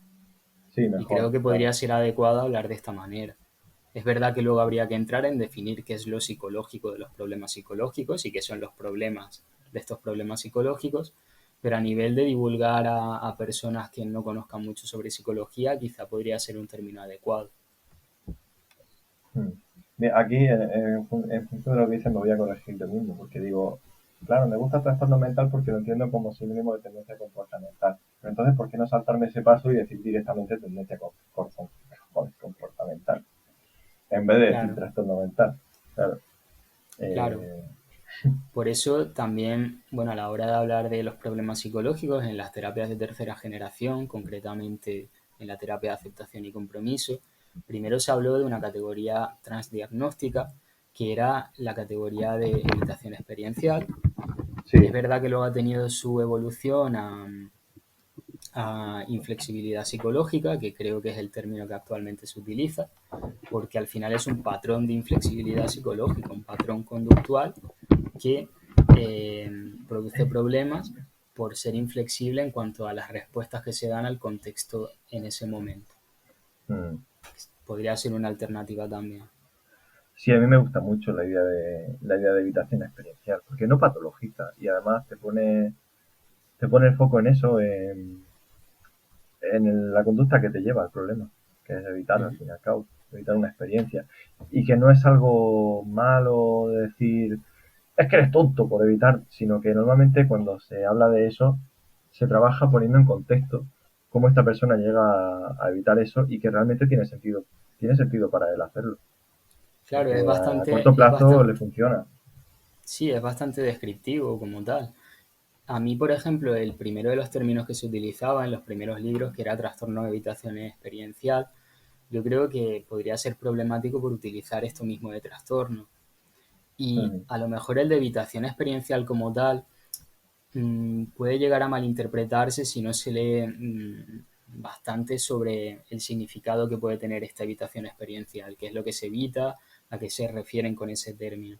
Por eso que sí, quizás sea más ajustado hablar de esta inflexibilidad psicológica o patrón de inflexibilidad psicológica o patrón de mm, flexibilidad psicológica, que se puede como operativizar de manera más sencilla. sí. ¿Y lo del patrón de regulación te gusta o no? ¿Cómo lo ves? Patrón de regulación, sí, o sea, al final podría, podría ser un sinónimo de esto último que estamos diciendo, de los patrones de flexibilidad o inflexibilidad. Sí, de eso, cómo regulas tus eventos privados. Que al Ujú. final, la mayoría de veces, pues evitándolo. Pero quizás al decir regulación, te lleva un paso a decir, no sé si un paso atrás o un paso adelante, a decir el cómo se evita. Lo evito bebiendo. Tu patrón de regulación es beber y así evitas, tal, bueno, etcétera, etcétera. Un montón de ejemplos. En fin, yo creo que son términos que se complementan entre ellos. Sí, yo creo que sí. Es verdad que habría que darle una vuelta más a esto. Hemos propuesto muchos ejemplos, pero que digamos que esto no está cerrado de ninguna manera. Yo imagino que Claro, no hay una conforme respuesta sigue, correcta claro 100%. que conforme siga avanzando la propia investigación y la propia divulgación de las grandes figuras de la psicología, pues ellos mismos van como modificando estos conceptos en función de la población oyente para que pueda entenderse mejor y digamos que serían como ensayos de mínimo error. Y como este Sí. procedimiento que intenta buscarse el concepto, la palabra que pueda dar menos problemas como tal, porque al final el caer en una malinterpretación, eh, pues no se salva a nadie. Es que todo podría malinterpretarse si no se entiende el contexto donde se utiliza eso. Mm. Y bueno, tú tienes aquí apuntado en el guión, eh, o no sé si lo apunté yo, ya no me acuerdo, la verdad, a lo mejor lo apunté yo, Uh -huh. lo de emociones positivas y negativas versus emociones agradables y desagradables. No sé quién Sí, de los dos lo apuntó. creo que lo apuntaste tú, pero es un Puede punto ser, puede interesante ser. también. Pero eso que va bastante al hilo con lo que estamos hablando de enfermedad mental versus trastorno mental versus tendencia comportamental, etcétera, etcétera. Que se dice mucho lo de emociones positivas y emociones negativas, pero ninguna emoción es positiva o negativa per se, igual que ningún comportamiento es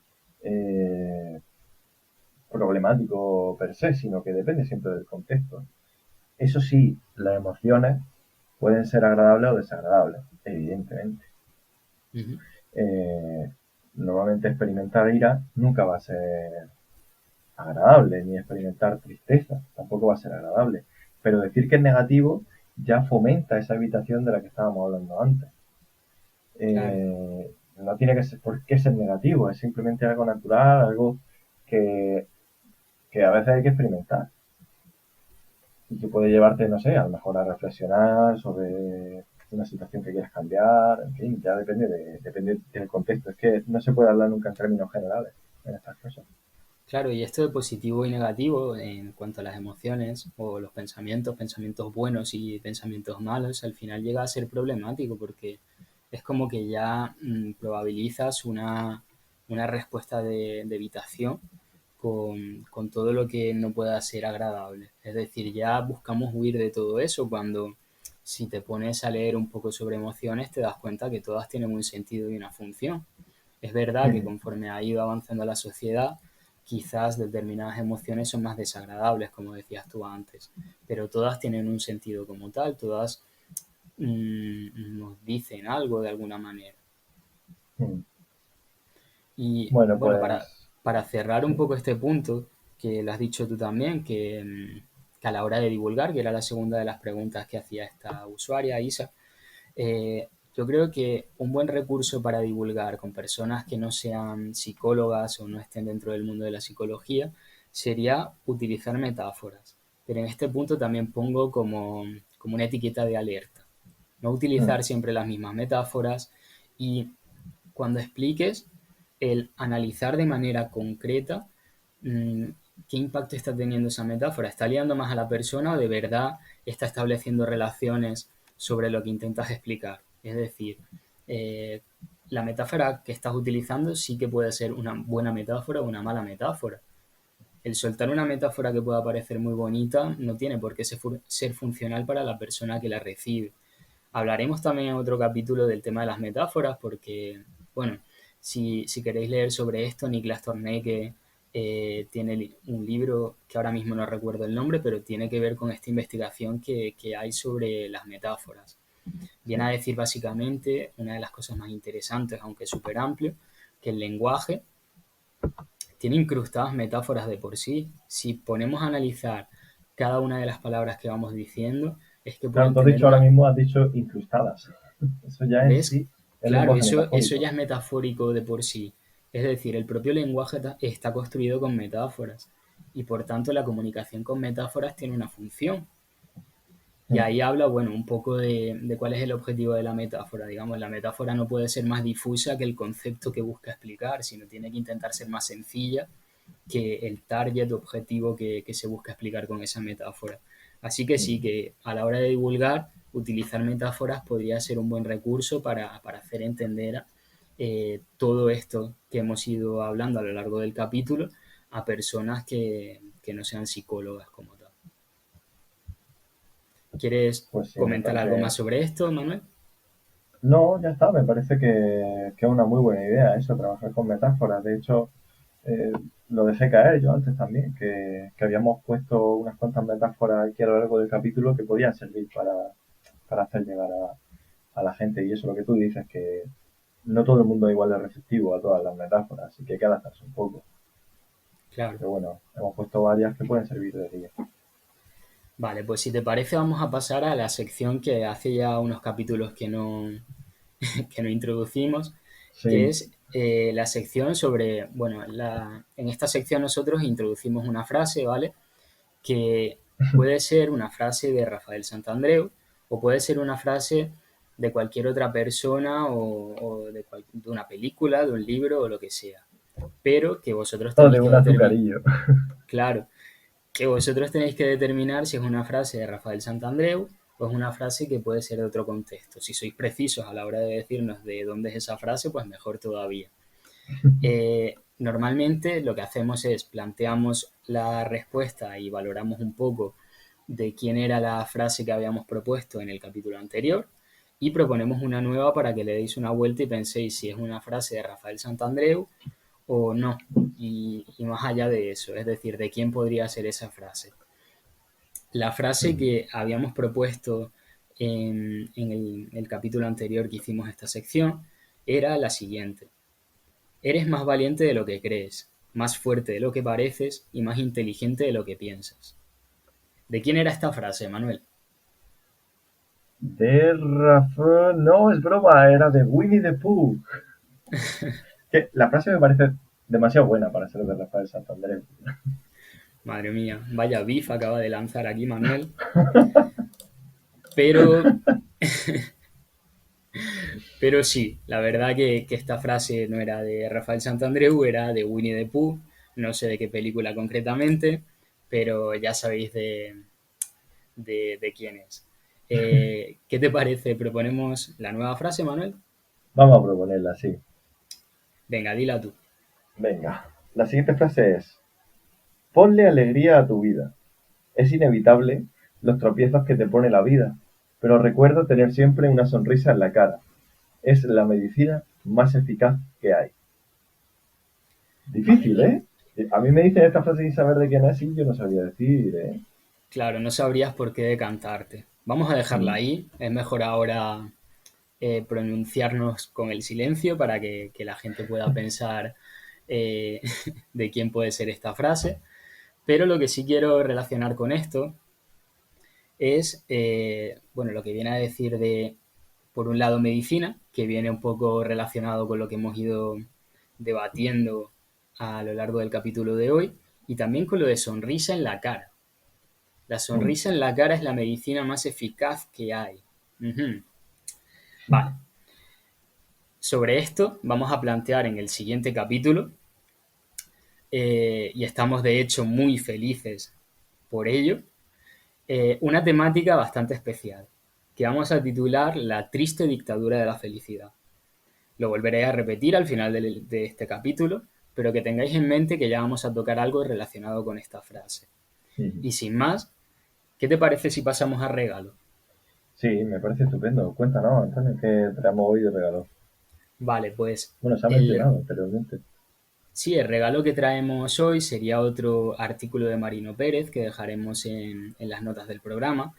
El que mencionamos a lo largo del capítulo se llamaba Frente al cerebrocentrismo o Frente al cerebrocentrismo, y el que dejamos aquí se titula Alternativas a las clasificaciones diagnósticas no falta. Creo que ese es el título como tal. Y ahí Mm. pues hace el doctor Marino Pérez un análisis de las diferentes alternativas a las clasificaciones diagnósticas que podrían empezar a incorporarse, también teniendo en cuenta la evidencia que tienen como tal, como alternativa a toda esta terminología médica que, como ya hemos visto, puede generar muchos problemas. Mm. Me parece un regalo estupendo. Vale, ya si os gusta, también nos podéis decir por Twitter qué os ha parecido o si pensáis diferente en cuanto a lo que se propone tanto en este capítulo como en el regalo o cualquier artículo que proponemos. Siempre estamos abiertos al debate como tal. Mm. Y bueno, ya nos vamos a despedir, que también se ha alargado el capítulo, ya veremos si... Sí, se ha alargado, se ha alargado. Ya veremos, que yo creo que lo mejor quizás sería el dividirlo en dos, pero sin más vamos a despedirnos, ¿vale? ¿Tú quieres decir algo más a modo de conclusión de este capítulo tan interesante que podría extenderse 2 horas más, de hecho? No, pues ya está, que chicos y chicas, evitad decir enfermedad mental, porque no tiene sentido ni es bueno para nadie. Y ya está, esa es la conclusión que quería transmitir. Muy buena conclusión. Pues nada, sin nada más, damos por terminado el capítulo de hoy. Gracias por estar ahí un día más, tanto a ti, Manuel, como a todos nuestros oyentes que nos están dando feedback desde hace unas semanas ya, y eso también pues nos alienta a poder seguir haciendo este tipo de contenido. Si os gusta lo que hacemos, nos ayudaría mucho que nos deis likes, que nos des like en Spotify o en iVoox, y que os suscribáis para que también os avisen estas aplicaciones de cuando subimos un nuevo episodio. Aunque ya os adelantamos que vamos a subir un episodio cada 15 días y que se subirá a estas plataformas el viernes a las 12. Recordad bueno, que el capítulo que vamos a abordar eh, en, en las próximas 2 semanas, sí, sería lo que ya había adelantado antes, que se va a titular La triste dictadura de la felicidad. Y lo dejamos ahí para que penséis sobre qué puede ser, aunque seguro que muchos ya conocéis y habéis leído sobre esto. Y bueno, simplemente decir para acabar que nos podéis seguir en Twitter y podéis comentar en @contextopodcast todo lo que queráis, tanto proponernos temáticas, materiales, nuevas secciones, darnos feedback. Bueno, como decía Manuel en el último capítulo, lo podéis insultar a él, o sea, le dirigís el insulto A a mí, a él. mí, a mí. Igual que yo insulto a Santandreu, Claro, pues vosotros me y insultáis a mí. que seguro que también podemos sacar algo de esos insultos. Así que nada, os esperamos en el próximo capítulo y os deseamos un feliz día. Adiós. Vale, a ver, voy a cortar aquí el Zencastr.